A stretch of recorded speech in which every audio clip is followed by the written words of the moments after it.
ఏంట్రా వాడు 10,500 అంటున్నాడు. మా అన్నయ్య 10,000 ఇచ్చాడ్రా. 500 తక్కువైందిరా, నువ్వు ఇచ్చేస్తావా? నేను నీకు తర్వాత ఇస్తాను. రేయ్, నేను బ్యాంక్ రన్ చేస్తున్నానా? నా దగ్గర ఉన్నదే 200 రూపాయలు. లేని ఫోన్కే వాడు ఆ రేట్ చెప్తున్నాడు. అసలు ఇంతకు ఆ ఫోన్ ఇక్కడ ఉందో లేదో కనుక్కో. ఇప్పటికే 7-8 షాపులు తిరిగాం.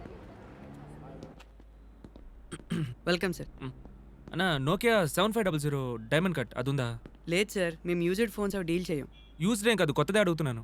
ఆ మోడల్ రావడం లేదు సార్, ఇప్పుడు స్టాప్ చేశారు. ఎన్ని షాపులు ఎక్కి దిగాలరా? అసలు ఆ ఫోన్లో ఏముంది గొప్ప? వేరే ఏమన్నా తీసుకో. కావాలంటే అదే ప్రైస్లో వేరే కొత్త మోడల్ వచ్చింది, తీసుకుంటారా? ఇదే మోడల్ ఇది 5800. 5800నా? అది ఇంకెక్కడ దొరుకుతుంది? దొరికే ఛాన్స్ అయితే లేదు. హ్యాబిట్స్లో నోకియా షోరూమ్ ఉంది, డైరెక్ట్గా అక్కడికి వెళ్ళి ట్రై చేయండి. అబిట్సా? సరే వెళ్దామా? రేయ్, నా వల్ల కాదురా బాబు, ఎండ మండిపోతుంది, పైగా అబిట్స్ పోవాలంటున్నావు. రే కూల్ డ్రింక్ కొనిస్తాను రా, వయసులో ఉన్న కుర్రాడివి రేయ్. చురుగ్గా ఉండదా? పద పద.